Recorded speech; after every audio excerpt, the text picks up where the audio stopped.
Assalamualaikum warahmatullahi wabarakatuh. Apa kabar kalian? Semoga kalian baik-baik saja dan tetap diberikan kesehatan oleh Allah Subhanahu wa Ta'ala. Bantu channel kami dengan cara subscribe dan tekan tombol lonceng kalian. Terima kasih. Semoga kisah ini bermanfaat.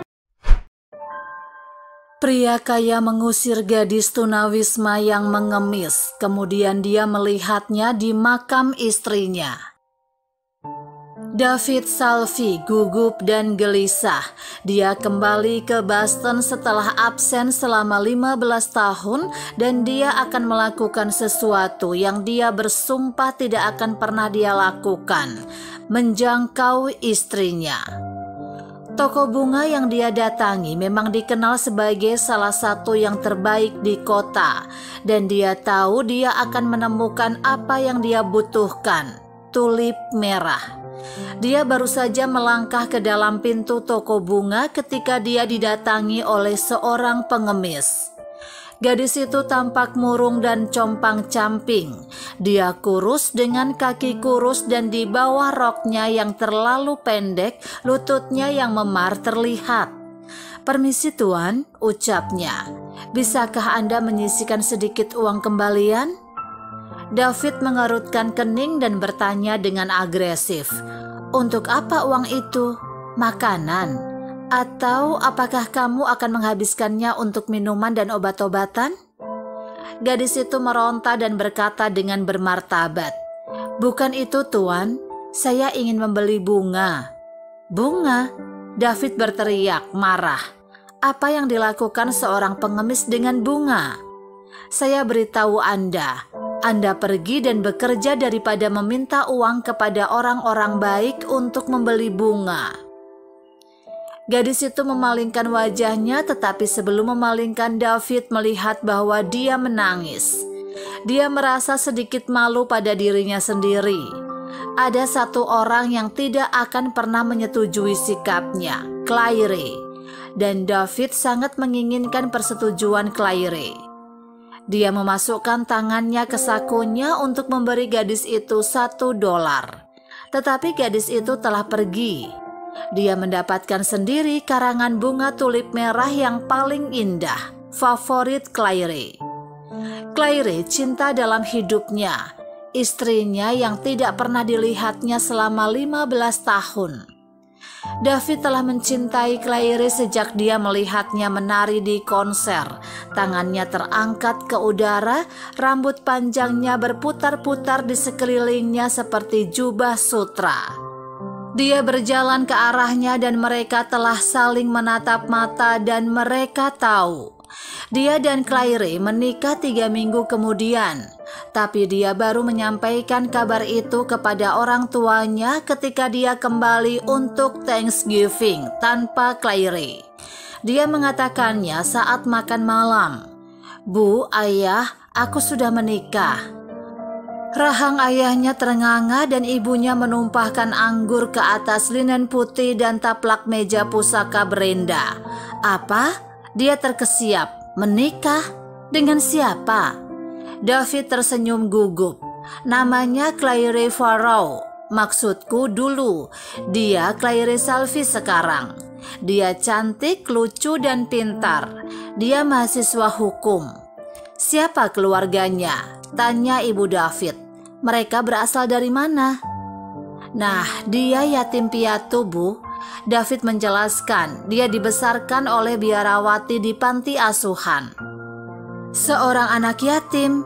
tanya ayahnya sambil mengernyit keningnya. "Sepertinya itu bukan tipe gadis yang kami harapkan darimu untuk dinikahi, David." "Ayah, Bu, aku mencintainya." David menangis. "Aku tidak akan menikahi keluarganya siapapun mereka." Orang tua David sangat marah.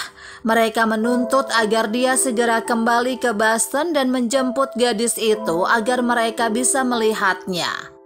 "Aku tidak ingin kamu memperlakukannya dengan buruk, Bu." David menangis.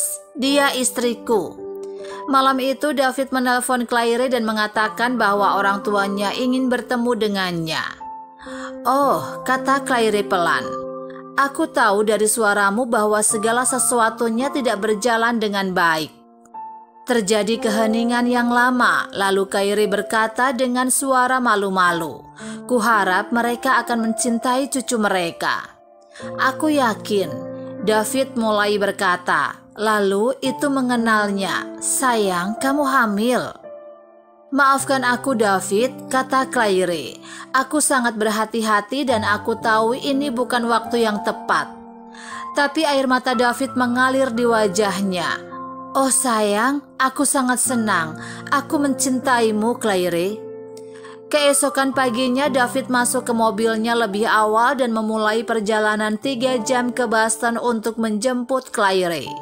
Dia ingin memberitahu orang tuanya tentang bayi itu, tetapi dia memutuskan untuk menunggu sampai Kyrie ada di sana. Sayangnya dia tidak pernah berhasil sampai ke Boston.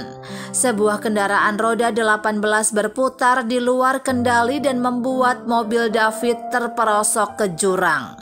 Itu akan menjadi 2 tahun yang panjang sebelum dia bangun. Dia melihat ibunya duduk di samping tempat tidurnya, tampak sangat kurus dan khawatir. "Ibu," dia serak. "Bu, apa yang terjadi?" Ibunya menjelaskan bahwa dia mengalami kecelakaan yang mengerikan dan mereka hampir putus asa akan hidupnya. "Kyrie," David terkesiap, mencoba untuk duduk. "Bagaimana dengan Kyrie?" Ibunya terlihat sangat sedih. "Maafkan aku David," katanya. "Ketika kami memberitahu dia bahwa kamu koma dan mungkin tidak bangun, dia pergi begitu saja." Tapi kepala David berputar. "Tapi bagaimana dengan bayinya?" "Oh sayangku," kata ibu David, "tidak ada bayi. Itu hanya cara untuk menjebakmu." Setelah ibunya pergi, David menangis sedih karena semua mimpi yang sekarang dia tahu tidak akan pernah menjadi kenyataan. Kyrie pembohong. Dia tidak pernah mencintainya. Tidak ada bayi. Butuh waktu lama bagi David untuk menerima semua itu, dan dia tidak pernah jatuh cinta lagi. 13 tahun kemudian, David yang berdiri di samping ranjang rumah sakit sambil memegang tangan ibunya yang lemah di tangannya. "David," bisiknya, "aku harus memberitahumu sesuatu." "Istirahatlah, Bu," kata David lembut. "Kamu bisa memberitahuku nanti." "Tidak akan ada nanti," kata ibu David. "Aku tahu itu dan begitu juga kamu. Aku pembohong. Aku berbohong padamu dan aku berbohong padanya." David mengerutkan kening dan bertanya, "Apa yang kamu katakan, Bu?" "Aku bilang pada Kyrie bahwa kamu sudah meninggal." Ibunya mengaku, "Sudah kubilang dia sudah pergi. Aku tidak tahu tentang bayi itu." David tercengang. "Ibu berbohong? Bagaimana ibu bisa?" David hendak berteriak, lalu menunduk menatap wajah ibunya yang sekarat. "Bu, aku memaafkanmu. Aku akan menemukan Kyrie dan bayinya. Ini akan baik-baik saja." Setelah pemakaman ibunya, David membantu ayahnya melewati labirin legalitas, lalu dia naik pesawat ke Boston. Dia akan mencari Kyrie dan anaknya dan dia tahu harus mulai dari mana. "Bolehkah saya berbicara dengan Suster Francis?" tanya David di panti asuhan Lady of Mercy. Dia diarahkan ke seorang wanita berwajah manis yang sedang bermain dengan beberapa anak. "Suster Francis?" tanya David. "Aku mencari Kyrie Farrow. Aku suaminya." Suster Francis berdiri dan menatapnya. "Kamu David?" "Tapi dia mengira kamu sudah meninggal," serunya. "Kyrie sudah meninggal. Dia meninggal 5 tahun yang lalu. Dia dimakamkan di Evergreen Cemetery. Aku akan memberitahumu nomor plotnya jika kamu ingin memberi penghormatan." "Meninggal?" David berbisik. "Bagaimana dengan bayinya?" "Gadis kecil Kyrie dimasukkan ke dalam panti asuhan," kata Suster Francis dengan getir. "Kami mencoba mempertahankannya, tetapi mereka menempatkannya bersama sebuah keluarga. Kami kehilangan jejaknya." "Seorang gadis," bisik David dan menatap bunga-bunga yang tergenggam di tangannya. "Setidaknya aku punya bunga favoritnya." David meninggalkan panti asuhan dalam linglung kesedihan dan naik taksi ke pemakaman Evergreen.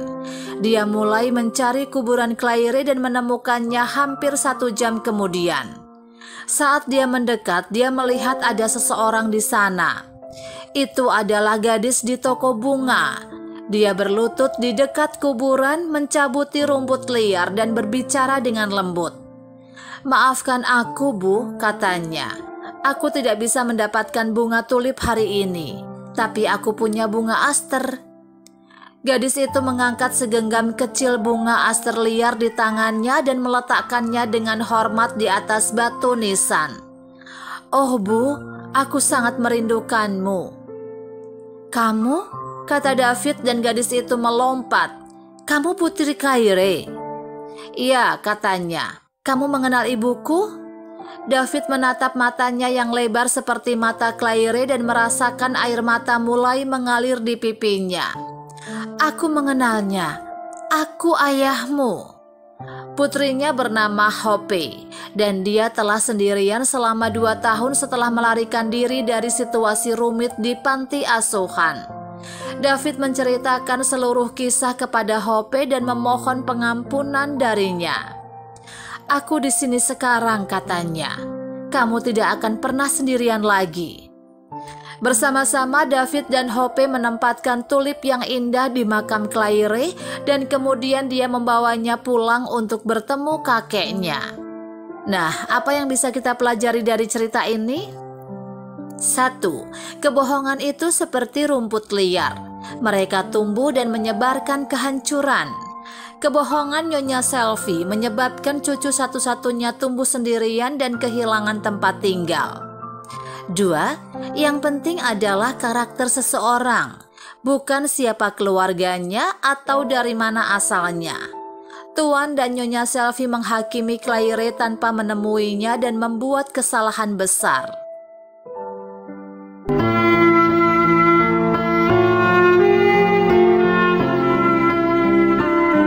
Assalamualaikum warahmatullahi wabarakatuh. Apa kabar kalian? Semoga kalian baik-baik saja dan tetap diberikan kesehatan oleh Allah Subhanahu wa taala. Bantu channel kami dengan cara subscribe dan tekan tombol lonceng kalian. Terima kasih. Semoga kisah ini bermanfaat.